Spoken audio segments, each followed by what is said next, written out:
इतना बड़ा यूटर्न। भाई मोदी जी ने जाति जनगणना पर इतना बड़ा यूटर्न लिया है।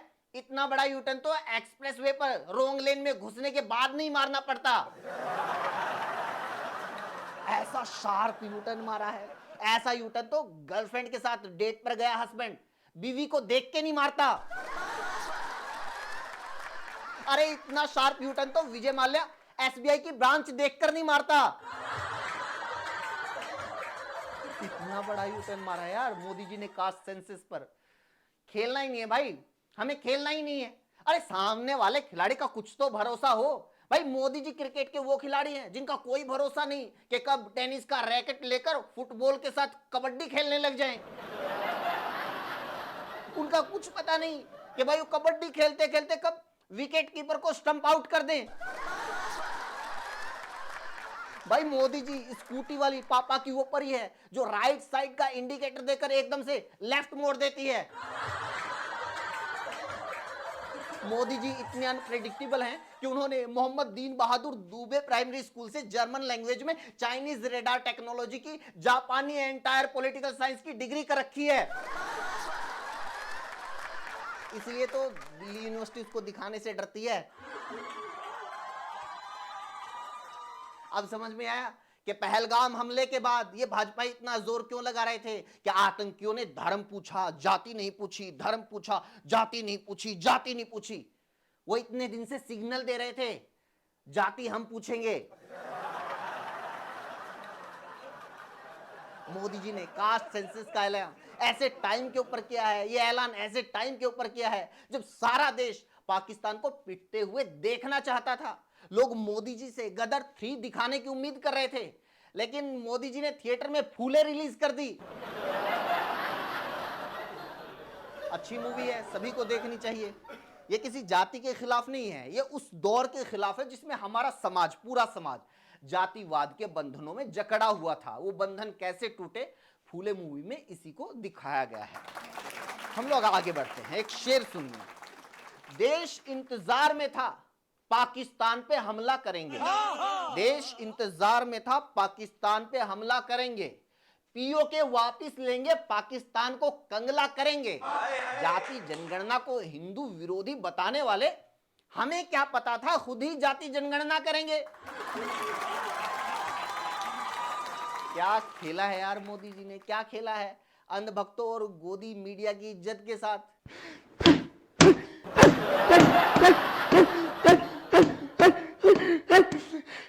इसको भिगो के लेके आओ। इससे पहले ना मोदी जी हमें भिगो भिगो कर और जूते मारे, उससे तो अच्छा हम खुद ही अपने आप को जूते मार लेते हैं।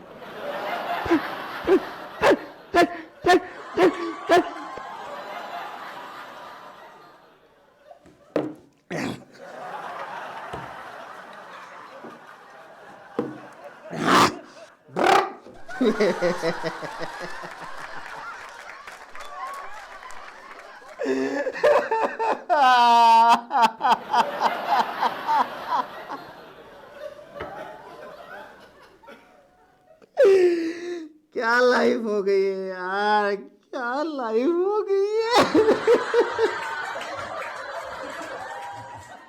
असल में मोदी जी इन लोगों को जलते तवे पर बैठाकर मुशायरा सुना रहे हैं और शर्त यह है कि पिछवाड़ा बेशक भुनकर चना हो जाए, मुंह से वाहवाही निकलनी चाहिए। मोदी जी ने इन लोगों को लूज मोशन की गोली खिलाकर टॉयलेट पे ताला लगा दिया है। ये लाहौरी जीरा, ये तो अब तक मानने को तैयार ही नहीं है। इसको लग रहा है कि ये मोदी जी का फैसला नहीं है बल्कि केंद्र सरकार के निजी विचार है। कुछ लोगों का कहना है कि ये आरएसएस और मोदी के बीच टकराव के चलते फैसला लिया गया है। कुछ लोगों का ये कहना है कि ये बीजेपी के नेक्स्ट पीएम कैंडिडेट के चलते, अमित शाह और योगी जी के बीच जो टकराव हो रहा है उसके चलते फैसला लिया गया है। ये जो दूसरा दावा है ना, मैं इसे मानने के लिए तैयार नहीं हूं, क्योंकि अगर देखो इन दोनों के बीच में कोई टकराव हुआ होता ना तो कम से कम एक के सिर पे बंटा जरूर उभरता। भाई साहब मोदी सपोर्टर्स बेचारे करें तो करे क्या, बोले तो बोले क्या, समझ में नहीं आ रहा।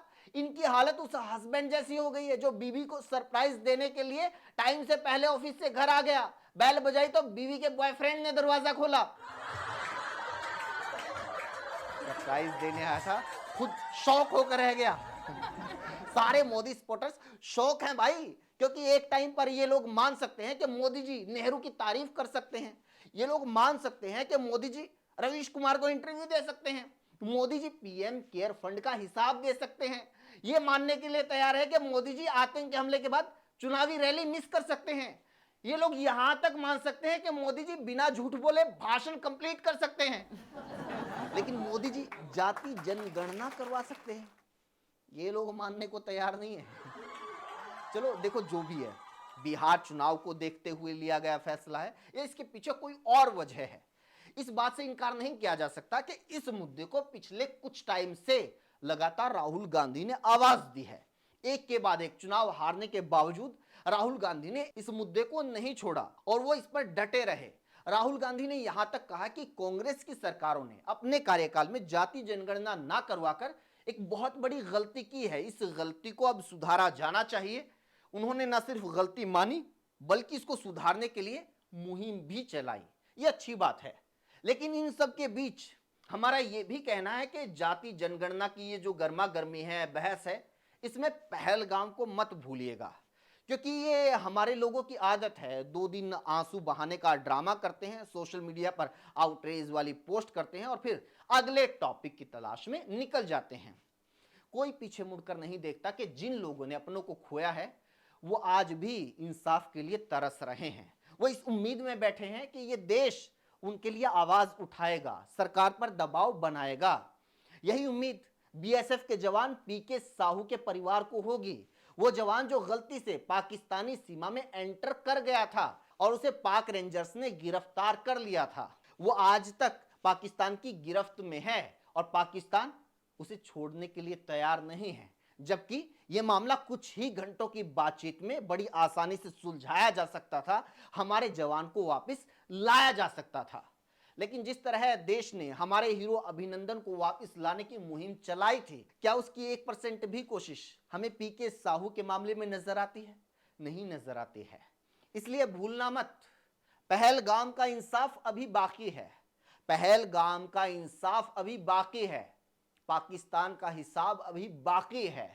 यहां वहां बात करने वालों सुनो, हमारे सवालों का जवाब अभी बाकी है। इसी के साथ वीडियो में इतना ही दोस्तों, कैसी लगी कमेंट जरूर कीजिए और लोगों तक पहुंचाइए, शेयर कीजिए, जुड़ने के लिए चैनल को जरूर सब्सक्राइब कीजिए। Thank you so much.